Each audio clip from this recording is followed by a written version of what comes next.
Ibrahim Traoré n'a pas attendu l'agitation des grands discours. Lorsqu'il entre dans un hôpital militaire, à Bobo-Dioulasso, une scène de calme absolu se fait ressentir. Le président, sans escorte, sans discours préenregistré, se dirige directement vers un soldat blessé. Il ne prononce pas un mot politique. Un geste, une simple main posée sur l'épaule du blessé, suffit pour montrer qu'il n'est pas seulement un leader, mais un homme qui comprend la douleur, qui la partage. Dans une société souvent divisée, où les promesses politiques échouent à se concrétiser, son action silencieuse résonne profondément. Ce n'est pas une question de pouvoir, c'est une question de solidarité. Mais qu'est-ce que cela signifie vraiment pour un pays comme le Burkina Faso, à l'aube d'une transformation radicale? Comment une nation en guerre trouve-t-elle la paix dans des gestes simples, dans un retour à l'humain? Découvrez comment un geste modeste d'Ibrahim Traoré a bouleversé non seulement l'armée, mais l'essence même du leadership. Dans un monde où les dirigeants sont souvent jugés par des mesures abstraites de pouvoir, Ibrahim Traoré choisit de se mesurer à une promesse plus fondamentale, celle d'être présent là où son peuple a besoin de lui. Il ne se contente pas d'être un chef d'État distant, observant la guerre de loin. En entrant dans les hôpitaux où ses soldats se battent pour survivre, il fait bien plus que marquer un symbole de solidarité. Il incarne l'espoir que les mots des leaders ne se perdront pas dans le vent. Ce n'est pas un simple geste de compassion, c'est une réaffirmation de son engagement envers ceux qui ont tout sacrifié. Et ce geste, pourtant modeste, a un impact qui résonne bien au-delà de cet hôpital. Il pose une question cruciale pour le Burkina Faso. La politique peut-elle se réconcilier avec l'humanité? À travers son approche, Traoré redéfinit les règles du leadership, insistant sur l'idée que l'autorité ne se gagne pas par la distance, mais par la proximité, le partage des souffrances et la reconnaissance des sacrifices. Le défi ici n'est pas seulement de gouverner un pays en guerre, il est de reconstruire une nation brisée, d'honorer ses promesses et de restaurer une dignité qui semblait avoir été perdue. La mise en jeu est plus grande que la simple survie de l'État. Il s'agit de l'intégrité d'un peuple qui cherche à se réinventer. À la veille de sa prise de pouvoir, la situation au Burkina Faso semblait irréversible. Une armée épuisée, une nation déchirée et un peuple fatigué de promesses non tenues. Le pays, autrefois un symbole de résistance, semblait sur le point de s'effondrer sous le poids de conflits interminables et de décisions politiques insuffisantes. Puis, Ibrahim Traoré arrive. Le changement n'est pas immédiat, mais il commence à se dessiner dans l'ombre, à travers des gestes simples et puissants. Son premier acte significatif, en décembre 2024, a été de nommer de nouveaux dirigeants militaires, des hommes qui avaient fait leurs preuves sur le terrain, dans la poussière de la guerre.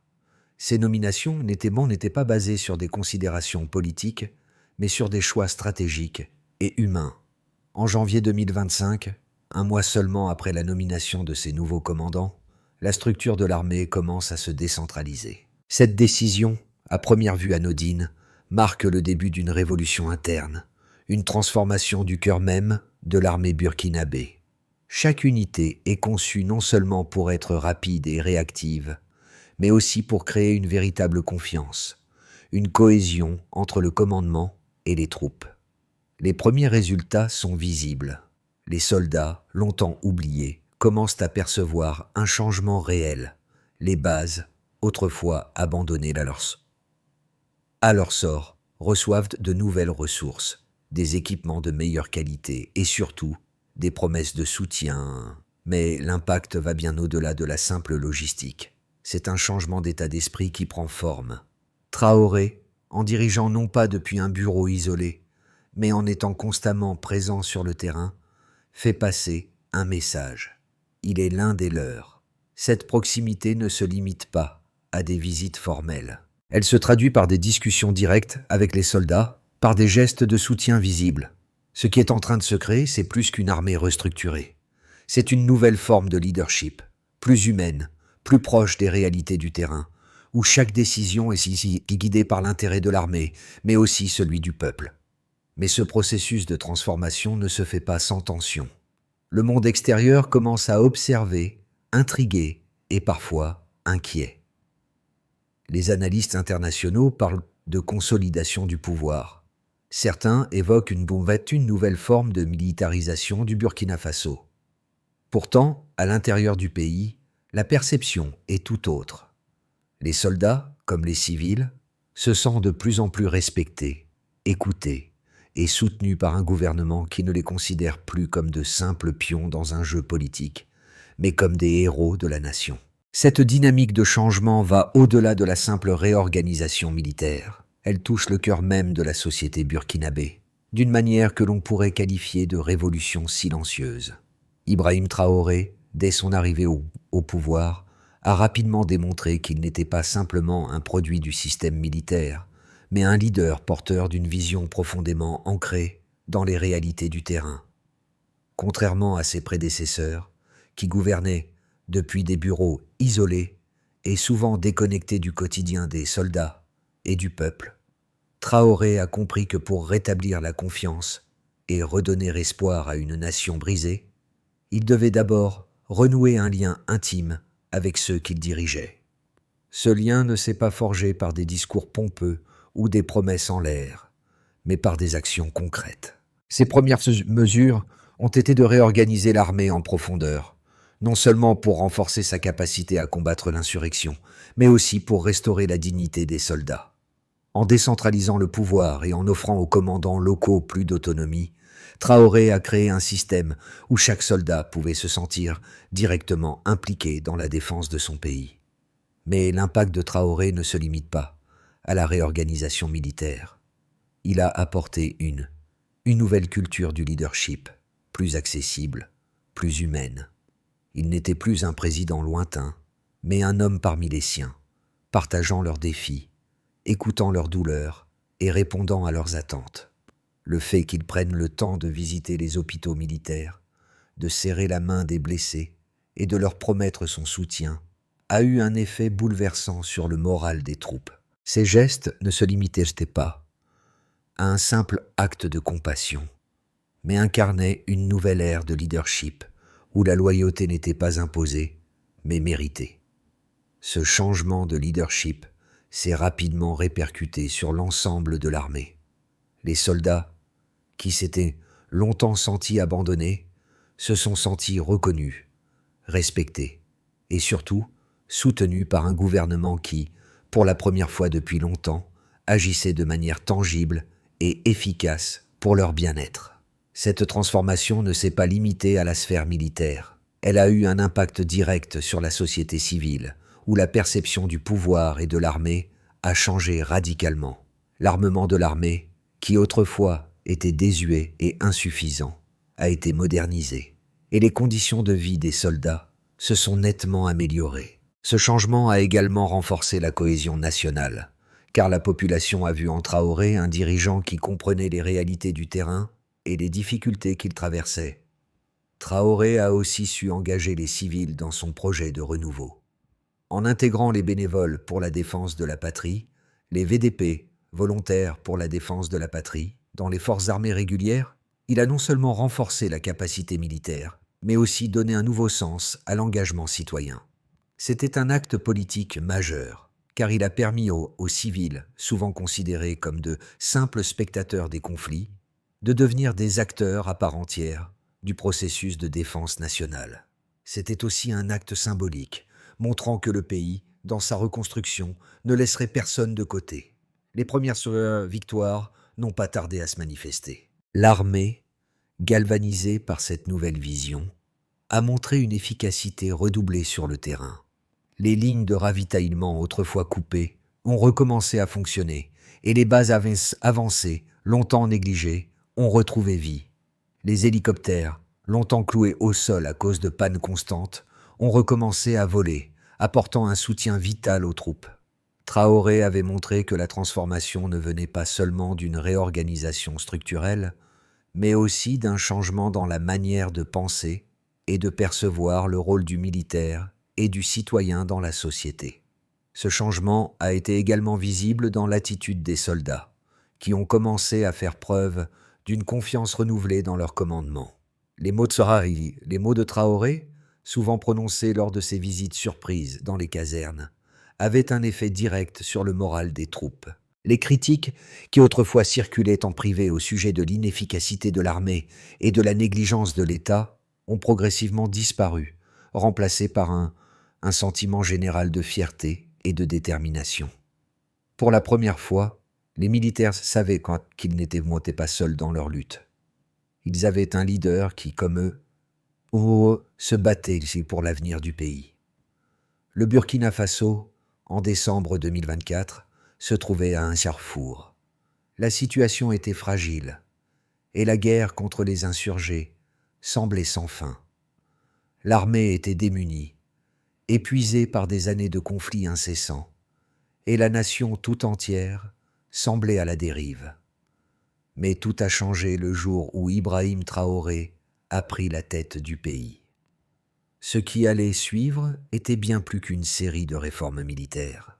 C'était un véritable bouleversement des fondements de la gouvernance nationale. Le premier acte décisif a eu lieu en décembre 2024. Ibrahim Traoré, prenant le pouvoir après un coup d'État, a immédiatement commencé à restructurer l'armée. Le colonel Mouzado, un homme de terrain respecté pour son courage, a été nommé général et chef d'état-major. Ce n'était pas un choix basé sur des considérations politiques, mais sur une exigence de compétence et de terrain.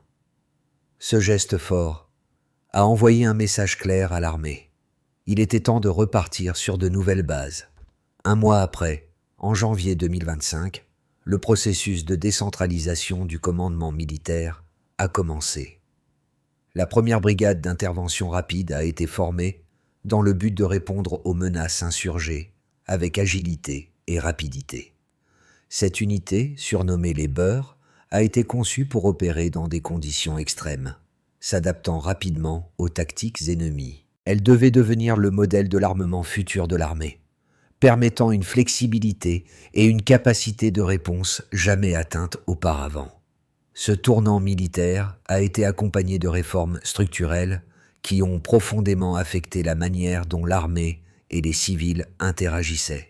En janvier 2025, un programme visant à intégrer les volontaires pour la défense de la patrie, VDP, des civils armés pour la défense du pays, a été mis en place. Ces anciens combattants ont été formés et intégrés dans les rangs de l'armée régulière, consolidant ainsi les capacités militaires du Burkina Faso, tout en renforçant le lien entre l'armée et la population civile. Mars 2025 a marqué un autre jalon. Les conditions de vie des soldats se sont nettement améliorées. L'armée a reçu de nouveaux équipements, des véhicules blindés et des armes plus modernes. Pour les soldats, ces nouveaux équipements symbolisaient bien plus que de simples outils de guerre. Ils incarnaient la reconnaissance et le soutien de l'État à leur égard. La confiance dans le commandement, qui avait été ternie par des années de négligence, a été restaurée. Mais le changement ne s'est pas limité aux réformes internes. Traoré a également entrepris des réformes sur le plan social. En mai 2025, il a annoncé la création d'une agence nationale pour soutenir les veuves et les orphelins des soldats tombés au combat, l'ASVIG, Agence de soutien aux veuves, orphelins et victimes de guerre. Cette agence, loin d'être une simple mesure symbolique, a été un tournant dans la reconnaissance des sacrifices des familles de soldats. Elle a offert un soutien matériel, mais aussi une forme de justice sociale longtemps attendue. En octobre 2025, un autre événement marquant a eu lieu. Le président Traoré, en personne, a remis un grand nombre de véhicules blindés à l'armée. Cette cérémonie, bien que largement médiatisée, n'était pas seulement une démonstration de force militaire. Elle symbolisait le renouveau d'une nation qui, pendant des années, avait été paralysée par des conflits et des promesses non tenues. Le geste de Traoré a renforcé le moral des troupes, qui se sentaient désormais équipées et prêtes à affronter les défis à venir. Cependant, le changement de régime n'a pas été sans conséquences à l'échelle internationale. En décembre 2025, Des rapports d'Amnesty International et de Human Rights Watch ont accusé l'armée de Traoré d'exécutions extrajudiciaires dans des villages comme Nandin et Soro, au nom de la lutte contre le terrorisme. Ces accusations ont fait l'objet de débats houleux dans les capitales occidentales, qui ont vu dans la consolidation du pouvoir de Traoré une menace à la stabilité régionale et à la démocratie. Mais, au Burkina Faso, la réalité était différente. Pour les civils et les militaires, ces mesures étaient perçues comme un mal nécessaire dans la lutte pour la souveraineté nationale. Le tournant décisif pour la nation est intervenu dans les premiers mois de 2026. Les résultats des réformes étaient tangibles. L'armée était plus cohésive, plus efficace et plus respectée. Les civils, bien que partagés sur la militarisation croissante du pays, ont vu les premiers fruits de ces réformes dans leur quotidien. L'infrastructure du pays se reconstruisait et le moral des troupes, tout comme celui des citoyens, avait été revitalisé. Le Burkina Faso n'était plus un spectateur dans le jeu géopolitique mondial. Il était devenu un acteur, un pays qui osait défier les attentes et se redéfinir. Les changements initiés par Ibrahim Traoré ne se sont pas seulement manifestés par des discours ou des gestes symboliques. Ils se sont accompagnés de preuves concrètes et mesurables qui ont non seulement affecté l'armée, mais aussi l'ensemble du Burkina Faso. Ces résultats quantifiables ont été essentiels pour démontrer l'efficacité des réformes et pour convaincre la population que le leadership de Traoré n'était pas une simple illusion. Le premier indicateur de succès a été l'amélioration du moral des troupes. En janvier 2025, une étude interne menée au sein de l'armée a révélé que 72% des soldats estimaient que les conditions de travail s'étaient nettement améliorées. Ce chiffre, bien que partiellement subjectif, montrait clairement un changement de perception au sein de l'armée. La confiance dans les commandants, qui étaient désormais perçus comme plus proches et réactifs, est passée de 45% en décembre 2024 à 84% en juin 2025, ce qui témoigne de l'impact direct des réformes internes et de l'engagement personnel de Traoré. Sur le plan matériel, les résultats ont été tout aussi frappants. L'armée, qui était depuis des années tributaire d'équipements obsolètes et défaillants, a vu un changement radical dans ses capacités logistiques. En mai 2025, le nombre de véhicules blindés opérationnels a augmenté de 300%, tandis que les stocks de munitions ont doublé en 6 mois. Ces chiffres montrent l'efficacité avec laquelle Traoré a modernisé l'armement et réorganisé les priorités militaires. Le taux de disponibilité des hélicoptères, qui était historiquement bas, environ 15% de disponibilité, a atteint 70% d'ici octobre 2025, ce qui a permis une couverture aérienne efficace sur le terrain de bataille et a radicalement amélioré la réponse aux insurgés. Les réformes ont également eu un impact significatif sur la logistique et les communications. En février 2025, le délai moyen pour livrer des fournitures essentielles aux troupes sur le terrain, autrefois de 2 semaines, a été réduit à seulement 72 heures. Ce progrès a été rendu possible grâce à la mise en place de nouvelles routes d'approvisionnement et à une gestion plus agile des ressources, facilitée par des commandants locaux plus autonomes. Cette amélioration des infrastructures de soutien a joué un rôle clé dans la réussite des opérations militaires, notamment dans le nord et l'est du pays, où l'insurrection était la plus violente. Mais les réformes de Traoré n'ont pas été limitées à l'aspect militaire. L'intégration des volontaires pour la défense de la patrie, VDP, dans les forces armées régulières a également produit des résultats quantifiables impressionnants. En juin 2025, environ 15 000 VDP avaient été formés et intégrés dans les brigades d'intervention, représentant près de 25% de la force combattante du pays. Bien que cette intégration ait été controversée dans certaines régions, elle a permis d'augmenter les effectifs sur le terrain tout en renforçant le lien entre la population et l'armée. En outre, l'impact moral a été majeur. Selon une enquête réalisée en août 2025, 85% des VDP se sont déclarés fiers d'avoir rejoint les rangs de l'armée et 90% des soldats en poste les considéraient désormais comme des alliés essentiels dans la lutte pour la sécurité nationale. En matière sociale, les chiffres ont également montré un changement tangible. L'agence ASVIG, lancée en mai 2025 pour soutenir les veuves et les orphelins des soldats tombés au combat, a distribué près de 2 millions de francs CFA en aide directe d'ici la fin de l'année 2025. Cette aide a permis à plus de 10 000 familles de soldats de retrouver une forme de stabilité économique après la perte de leurs proches. L'agence a également organisé des sessions de formation pour plus de 5 000 femmes, leur offrant des compétences professionnelles et des moyens de subsistance autonomes, contribuant ainsi à la reconstruction sociale et économique du pays. Un autre domaine où les résultats ont été mesurables est celui de la réforme de la santé militaire. En janvier 2025, le temps moyen d'évacuation des blessés de la ligne de front vers les hôpitaux militaires a été réduit de 48 heures à 24 heures. Cette amélioration a été facilitée par l'acquisition de nouveaux équipements médicaux et par la réorganisation du réseau d'hôpitaux de campagne. Le taux de mortalité parmi les blessés en service a ainsi diminué de 35% en 6 mois. Un résultat impressionnant qui a renforcé la légitimité de Traoré et a démontré l'efficacité de ces réformes sur le terrain. En parallèle, la production locale d'équipements militaires a été multipliée par 2.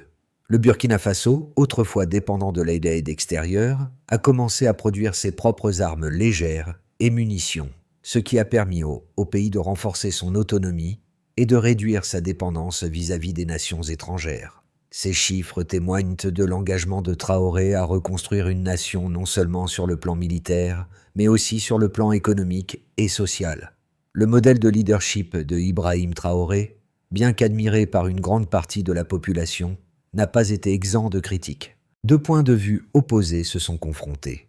D'un côté, ses partisans qui voient en lui un héros national, un réformateur capable de redresser un pays en ruine.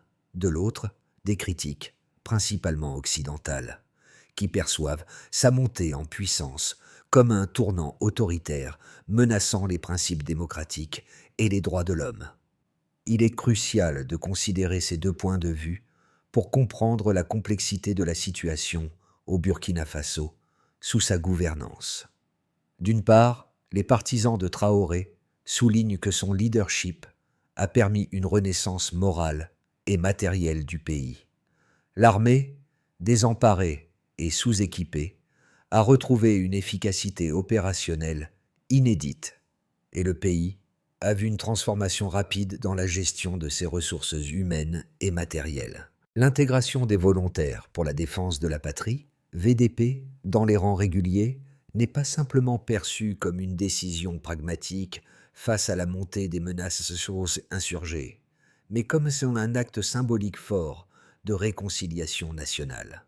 Traoré, en donnant à ses civils la possibilité de servir leur pays, a non seulement renforcé ses capacités militaires, mais a également consolidé l'unité du pays, en incluant les citoyens dans la construction d'une défense nationale solide.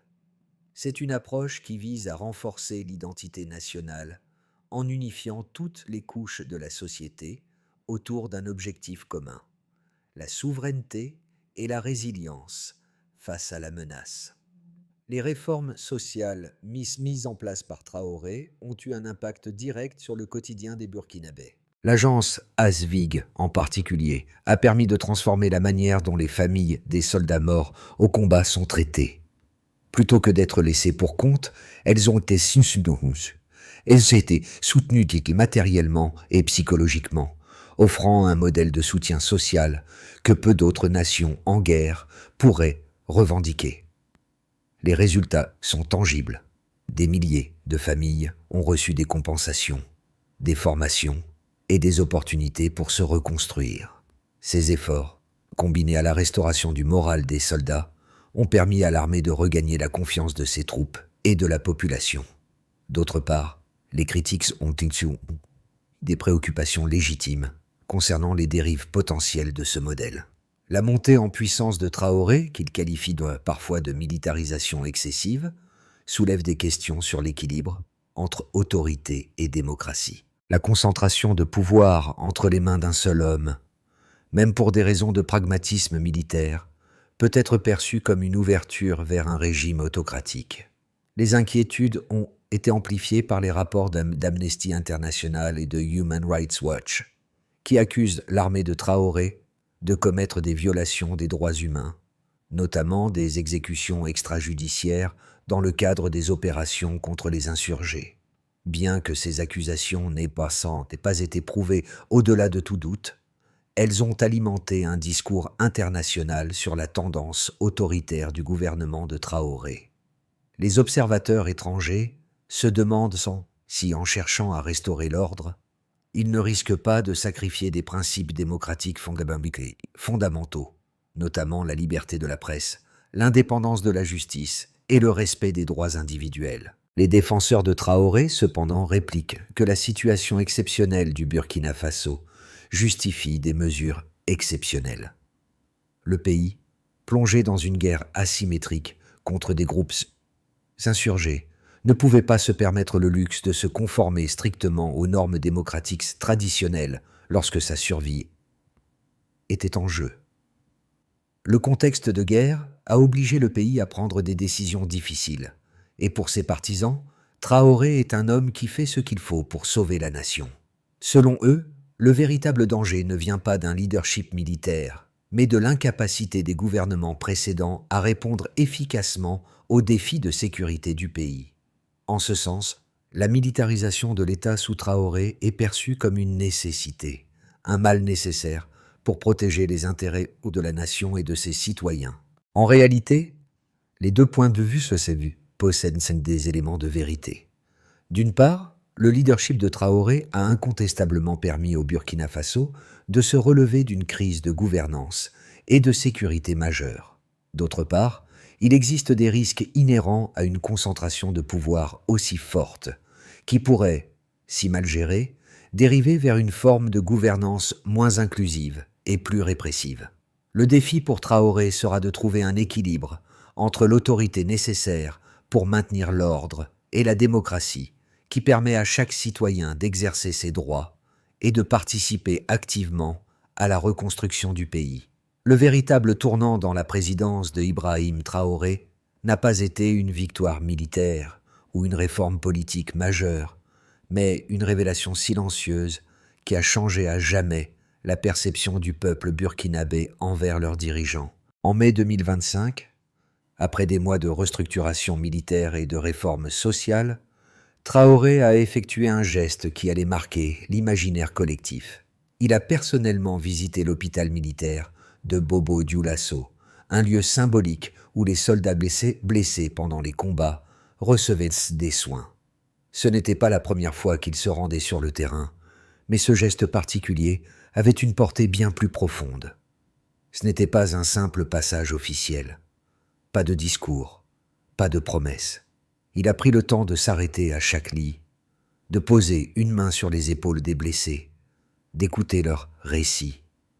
Dans un pays où les dirigeants sont souvent jugés par ce qu'ils disent et non par ce qu'ils font, ce moment a illustré le véritable sens du leadership. Être présent là où cela compte, et pas seulement là où les caméras peuvent vous voir.